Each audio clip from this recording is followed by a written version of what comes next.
Jadi begitulah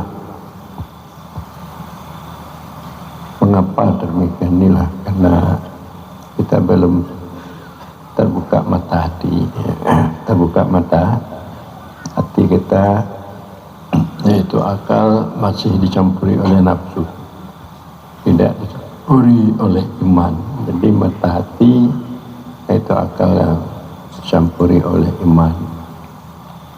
Karena semua ini tinggal di dunia, harta, pangkat, kita akan kembali kepada Allah. Bagaimana supaya kita ini berteman dengan orang yang dekat dengan Allah, supaya kita dapat juga saya iman termasuk dalam dada kita.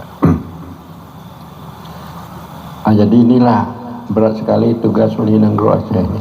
Kali tugas wali yang batat batat le, yang bodoh supaya bak sarong, yang batat batat, yang bohong supaya bak rajin, yang rajin, yang akan ibu na dengki na tombong supaya akan dibagi hidup berkasih sayang.